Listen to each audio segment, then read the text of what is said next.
FM 99.5 ebe anọ.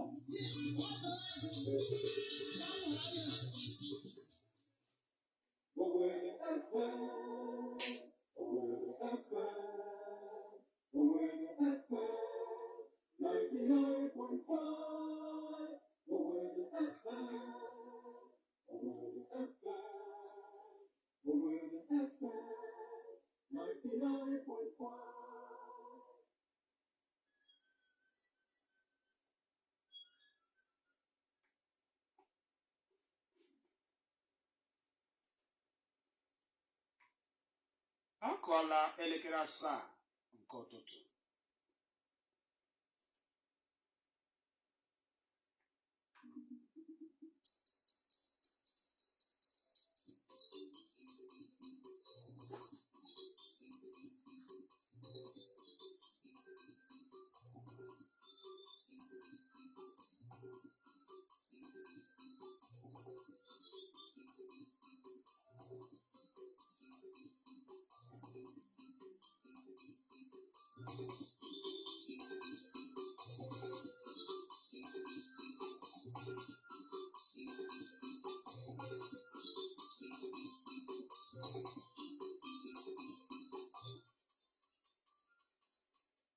Ịbọọlachi Igbo ndị ọma na-ege ntị, ndụ mmiri ndụ azụ nke onye chiri ya zere.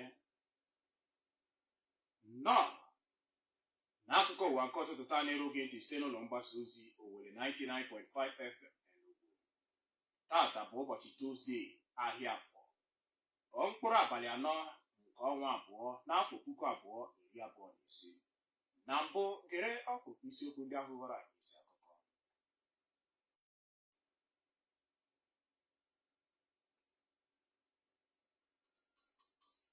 President Bola Ahmed Tinubu na-achị ala anyị akwadola ka arụọ mahadum a ga-akpọ Federal University of Environment and Technology na mpaghara Ogoniland nke dị na Rivers Steeti.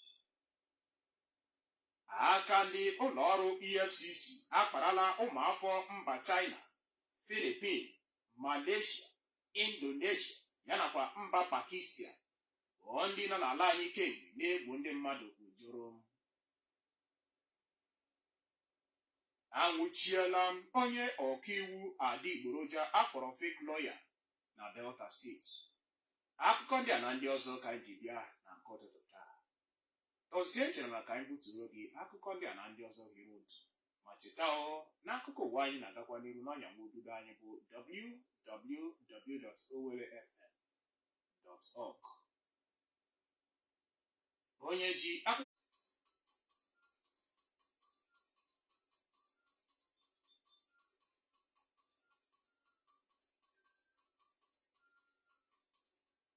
bụ President Bola Ahmed Tinubu anọrọla ụnyahụ Mọnde were binye aka na akwụkwọ iwu chọrọ ka eguzobe mahadum Federal University of Environment and Technology.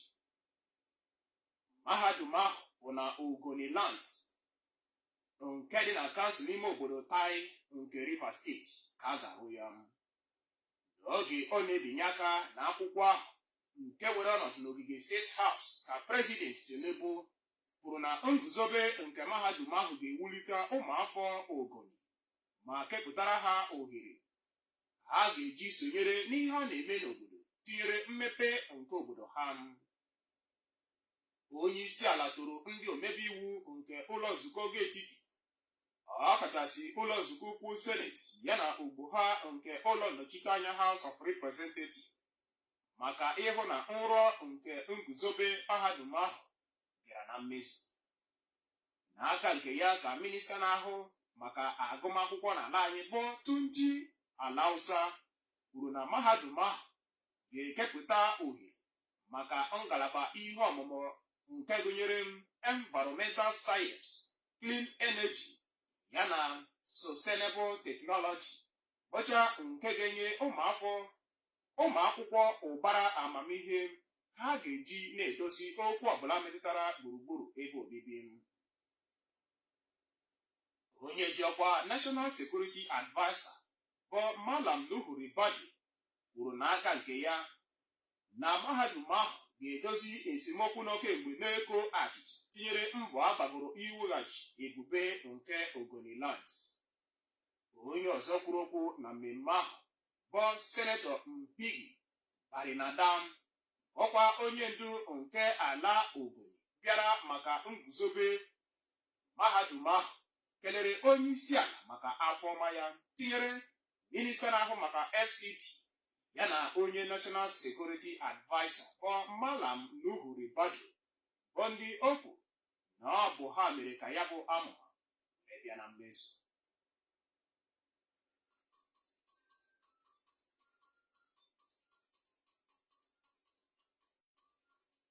O pekata mpe mmadụ atọ nwụnyụrụ anya pii n'oge ọgbaghara tasịrị n'etiti ndị ọrụ nche ya na ụmụafọ ime obodo Rimini Zakara nke dị na kansụl ime obodo Ugongo nke Kano steeti.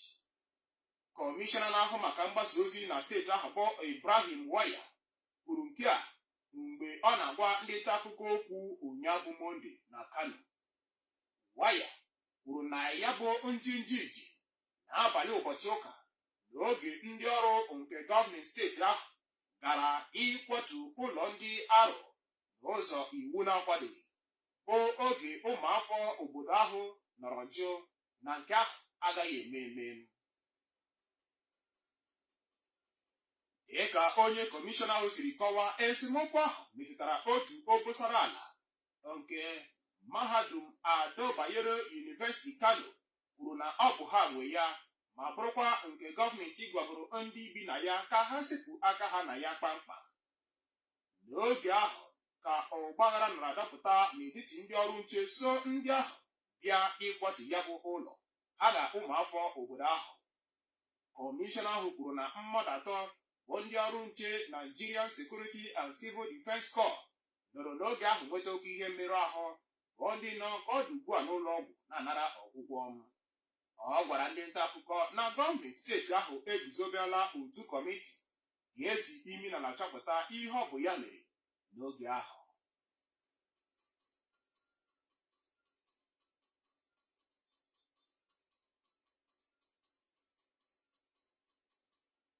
Ụlọikpe Ogun State High Court dị na Abeokuta nọrọ ụnyaahụ Mọnde were maa mmadụ atọ ikpe ọnwụ iji ụdọ were dogbuo ha maka ogbugbu nke ha gburu otu di na nwunye bụ Kehinde ya na Bukola Fatinoye, tinyere otu nwa ha nwoke bụ Oreoluwa n'ụbọchị mbụ abatara n'afọ 2023. Ọkaikpe Justice Basirat Adebowale gbara mmadụ atọ gụnyere Adekambi Leka, bụ onye ọkwọ ụgbọala nke ezinụlọ ahụ, ya na Udetola Ahmed, tinyere Adeniyi Wahid ikpe ọnwụ ozugbo ọ kabichara ikpe ahụ were ihe karịrị awa atọ zuru oke. Ndị nta akụkọ nwetara ozi na Kehinde bụbu onye ọrụ nke ụlọakụ Central Bank of Nigeria ya na nwunye ya bụ Bukola, tinyere otu mkpụrụ anya ji isi ụgwọ ha bụ Oreoluwa, gachara ekpere abalị akpọrọ Crossover Night nke afọ 2022 eji banye n'afọ 2023 n'ụlọ ụka Christ Anglican Church dị na Ikporo Aki nke Abeokuta, n'isi ọchịchị Ogun steeti, na-amaghị na ọ ga-abụ ụbọchị ikpeazụ na ndụ ha, wee jiri ọṅụ lawa be ha na-amaghị na ndị mmadụ na-edo ha n'azụ. Na mgbe o ji ọkara gafee elekere mbụ nke ime abalị ka ya bụ mkpamkpa mechara kpa, bụ oge ndị ekperima ahụ bịara zoo ha ori, gbuo ha niile ma gbunye ụlọ ha ọkụ. Ozi Igbo na mmadụ atọ ahụ afọ tara mmiri kere Oreoluwa ya na obere nwa ọzọ ha kpọtara ka ọ na-enyere ha aka n'ezinụlọ abụ ma tụbanye ha n'oke osimiri dị na okporo ụzọ Adigbe Ọbada Road, bụ ebe Oreoluwa nọrọ nwụọ. Na nkabi ikpe ya ka Justice Adebowale kwuru na e nwere ihe akaebe gosiri na mmadụ atọ ahụ kpara ya bụ arụ n'ezie. O wee kwuo na ọ bụ ka a ga-eji were dogbuo ha n'ụdị ahụ nwa bekee kpọrọ hanging. O kpekwara ekpere ka Chineke nabata mkpụrụ obi ha n'alaeze ya.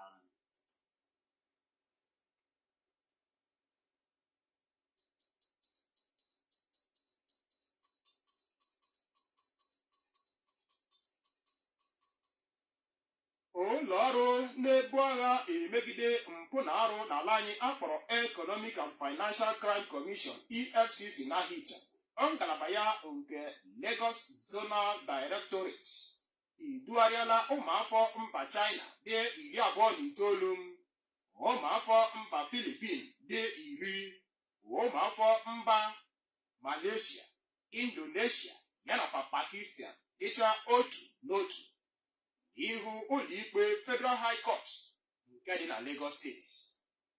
Edugharịrị ha na ụlọ ọrụ akpọrọ Genting International Co Limited n'ihu Justice Ayokule Faji yana ndị ọkaikpe ibe ya ndị ọzọ. Ndị ahụ a na-enyo enyo ka a na-ebo ebubo iso na ime mmadụ 792 ndị ọzọ gbasoro usoro azụmahịa ọnyanwududo akpọrọ cryptocurrency investment yanakwa nke ọzọ akpọrọ romance fraud. A nwụchiri ha n'abalị 19 nke ọnwa Disemba afọ 2024 gara aga na Lagos State n'oge nyocha akpọrọ Eagle Flush Operation nke ndị ọrụ EFCC. Ihe a na-ebo ha ebubo gụnyere izu ori cyber crime yana ogbo ya cyber terrorism, ime onwe ha ka onye ọzọ akpọrọ impersonation, iji akwụkwọ njirimara adịgboroja tinyere ebubo ndị ọzọ bụkwa nke ha niile gọrọ ọkwụ na aka ha mgbe a gụpụtara n'ihu ha. Ya bụ ikpe ka Justice Faji yana ndị otu ya ndị ọzọ mechara higharịa iche iche n'ụbọchị ọzọ nke ga-amalite n'abalị 7 nke ọnwa Febụwarị ruo n'abalị 18 nke ọnwa Maachị n'afọ a. E kwukwara na a ga-ejichi ha niile n'ụlọ mkpọrọ dị na Ikoyi yana nke Kirikiri Correctional Center.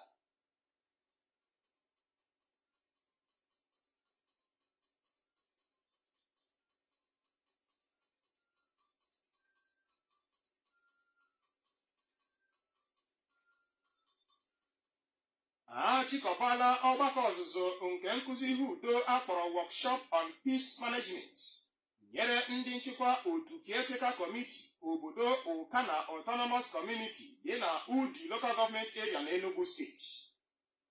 Nke a were ọnọdụ n'isi obodo Enugu na ngwụcha izu ka anyị pụrụ n'ime ya, dịka ya bụ ọgbakọ dọtara ọtụtụ ndị mmadụ ka a hụtara na ọ bụ Kọmishọna steeti na-ahụ maka ụkpụrụ ọchịchị ime obodo, mmepe ime obodo nakwa echimechi bụ dịka oke ogbodo gara gbape ya. Gere ya bụ akụkọ n'uju. Ndị otu nchịkwa Caretaker Committee obodo Ukana Autonomous Community nke Udi Local Government Area n'Enugu Steeti banyere ezi ọnọdụ udo tọrọ atọ n'obodo ahụ ma bụrụkwa ọgbakọ nwere ọnọdụ n'isi obodo Enugu bụ nnọọ nke dọtara ọtụtụ ndị ọnụ na-eru n'okwu nyere nkụzi ihe na ya. N'okwu ya n'oge ọ na-agbape ya bụ ọgbakọ ọzụzụ nkụzi ihe ka Kọmishọna steeti a na-ahụ maka ụkpụrụ ọchịchị ime obodo, mmepe ime obodo nakwa echimechi bụ Dikin Oke Ogbodo kọwara mkpa ọ dị bụ udo na obodo niile enwere n'Enugu Steeti.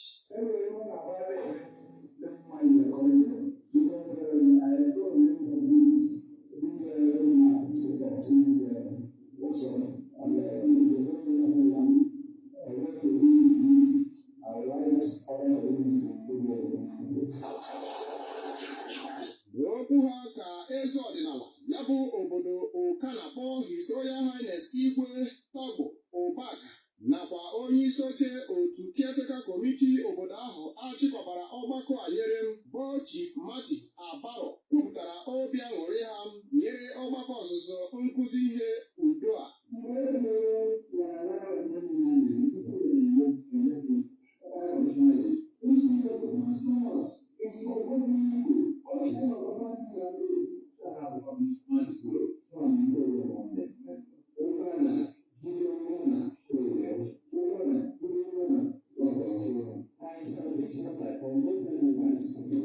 ha nọrọ n'ọnụ mana mgbe crisis anyị ọ ha nọcha na-akụ ego ndị plan nke akụ ego ihe ndị na fuel crisis ndị nke a nọrọ na-azụ egokwa ndị bi ha na-efuel adịghịkọt what I manage will look at it from this plan, look at it from this plan, measure what they become what I call the 91 stakeholders. Onye isi oche otu nọrọ n'isi ụgbọ nhazi ọgbakọ udo a akpọrọ Ụkana Mediation and Conciliation Group bụ Reverend Barrister Sonny Charles Odenigbo nakwa onye isi oche otu jikọrọ ndị President General obodo niile enwere n'Enugu steeti bụ Honorable Arinze Ogbodo kwuru okwu nke ha etu a.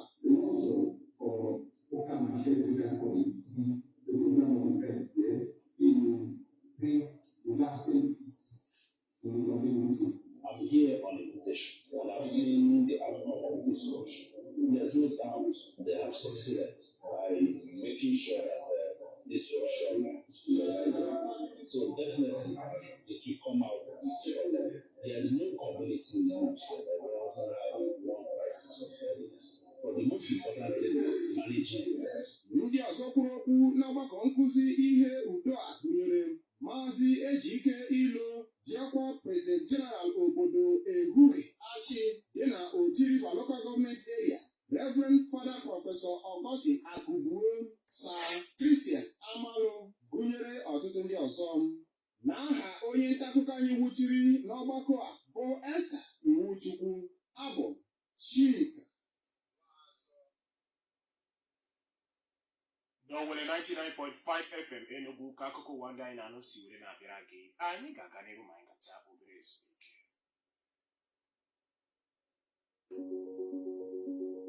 Igbo ndị ọma, ndị njem na ndị okwu ụgbọala, cheta na dịka e kwuru na eje alụ bụ isi ije. Ekpere anyị n'isi onye ọbụla bụ na anyị ga na-eje eje na-abata abata. Biko agbala oke ọsọ n'ụzọ, agbala n'ụwa na onye ọzọ. Jee nyochaa ọnọdụ ụgbọala gị kwa mgbe. Aza n'ekwentị oge ọbụla ị na-agba n'okporo ụzọ. Ebu n'oke ibu, anụ na mmanya na-aba n'anya tupu ịnyawa ihe ọṅụṅụ. N'ikpeazụ, ị na-anya nke gị na mbọ hụ na ị na-anya nke onye ọzọ. Ozi a sitere n'Owere 99.5 FM Enugu.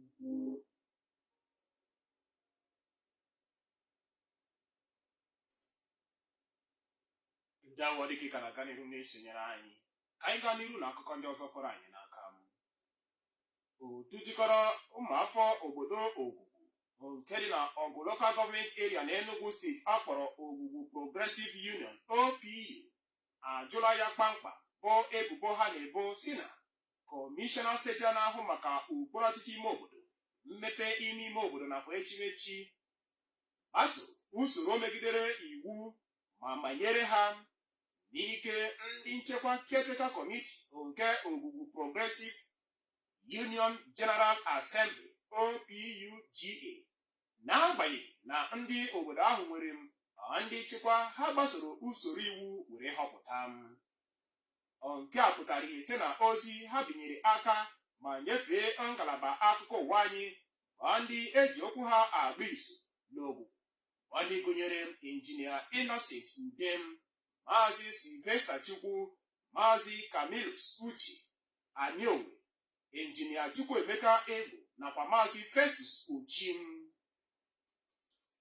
N'ozi a ka ndị obodo Ogwugwu nọrọ mee ka amata na ha jụrụ kpamkpam bụ ebe ya bụ kọmishọna siri họpụta alaka ndị nchịkwa ọzọ nke obodo ahụ, nke ọ kpọlitere Maazị Camillus Chukwueze dịka onye isi oche nyere ya bụ otu OPUGA. Ndị obodo a nke mejupụtara ndị nọ n'ụlọ n'okporo ụzọ iji kọwara na ọ bụ naanị ndị nchịkwa nke Maazị Camillus Uche Aniowe nọ n'isi ha ka ha gbasoro usoro iwu were họpụta inochi oghere sitere na ọnwụ Maazị Poli Ofido ji bụ ọkwa President General obodo ahụ, ebe ha mere ka ya bụ kọmishọna mata ọnwụ nke a site na akwụkwọ ederede. Ndị obodo Ogwugwu kọwaziri na alaka iwu ya bụ kọmishọna gbadoro ụkwụ ịhọpụta alaka ọzọ nyere otu nchịkwa obodo ahụ abụghị ka o siri dị m, kpọrọ maka na ya bụ alaka iwu nyere ikikere kọmishọna ịhọpụta otu nchịkwa obodo ma ọ bụrụ na a gbasoro usoro iwu kposaa ndị ọchịchị na-elekọta obodo dị etu ahụ. Ụmụafọ ogbugbu a chịtara ya bụ onye kọmishọna na alaka iwu ahụ enyeghị ya ikikere ịmanye onwe ya ihe banyere nchịkwa otu taụn union nke obodo enwegasị na steeti a. Kosiladị, mbọ niile ngalaba akụkọ ụwa anyị gbara ịnụta ọnụ mmiri okwu ya bụ kọmishọna na-ahụ maka okpuru ọchịchị ime obodo, mmepe ime obodo nakwa echimechi na steeti a bụ Dikin Uke Obodo banyere ebubo ndị a amịtaghị mkpụrụ n'oge ndekọ nke akụkọ ụwa anyị.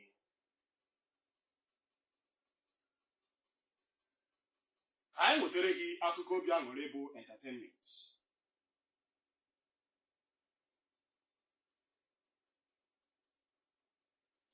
Otu nwoke nọ kemgbe na-ebugharị onwe ya ka onye ọkaiwu bụ onye nyere aha ya dịka Tega Ikupa abụrụla onye ndị uwe ojii kpara aka na Delta steeti n'oge ọ na-akwado akwụkwọ iwu nke a kpọrọ Deed of Conveyance nke ebiri aka onye ọkaiwu ọzọ ji sapele were merisi ọnọdụ bụ barista Israel Onoge Esquire. Onye ọzọ aka kpakwara n'oge ahụ bụ nwanne nwunye ya nke onye ọkaiwu adịgboroja ahụ, bụ ndị nọ ka ọ dị ugbu a na-ekuru ume ndụ n'aka ndị uwe ojii. Ọ bụ ndị ọkaiwu bụ ụzọ jide nwoke ahụ n'ogige Magistrate Court 1 dị na Efuru nke steeti ahụ isi ụtụtụ ụnyaahụ Mọnde. N'oge ahụ ka ha mere ngwa ngwa gbaa onye otu ha ahụ bụ barista Israel Onoge Esquire n'obodo Sapele bụ ebe ọ nọ, mana ọ gọrọ ụkwụ na aka ya na o nweghịkwa onye ọbụla ya nyere akara seal ya iji kwado nke ahụ kpọrọ Deed of Conveyance. Ndị ọkaiwu ahụ mechara gaa mee mkpesa n'ogige ndị uwe ojii dị na Ebrumede Police Station bụ oge Tega Ikupa nọrọ kwuo nke bụ eziokwu na ọ bụ nwanne nwunye ya nke nwaanyị nyere ya bụ akwụkwọ iwu ahụ ahụrụ n'aka ya. Nnyocha ndị uwe ojii mechara nye aka ka a nwụchie nwaanyị ahụ, bụ onye kwuru na ọ bụ mmadụ ka ya kwụrụ ọkpụrụkpụ ego dị $80,000 ka o dere ya bụ Deed of Conveyance. Onye Divisional Police Officer ahụ nyekwara iwu ka a nwụchie onye ahụ ọ bụ ya dere ya bụ akwụkwọ n'agbanyeghị ebe ọbụla o zuru onwe ya. Ka ọ dị ugbu a ka anyị wetaziere gị akụkọ obi aṅụrị. Maazị Peter Obi etoola ọkụ egwu bụ Tex maka ntụrụugo ya n'oge onyinye ihe nrita nke Grammy Awards agba nke 67 ya. Ndị nta akụkọ nwetara ozi na Tex, onye otu afere egwu ya wuru n'oge gara aga bụ nke ọ kpọrọ Love Me Jeje, meriri ogbe ya ndị ọzọ gụnyere Yemi Alade, Ashake ya na Wizkid iji tụrụ ugo dịka onye kacha mara nke ekwe na-akụ n'ịkụ egwu awantilom. N'okwu ya site na ozi o zipụrụ n'ozi X ka Maazị Peter Obi nọkwara too ụmụafọ ala anyị ndị ọzọ ahọpụtara maka ya bụ ihe nrite nke Grammy Awards n'agbanyeghị na ha mechara kpụọ afọ n'ala. Peter Obi kwuru na ọ bụ mmasị ya iwulite ala Naịjirịa ọhụrụ ebe ndị na-eto eto ga-enwe ohere igosipụta akara aka ha ma tinye ya n'ọrụ maka ọdịmma nke ala anyị n'izugbe ya.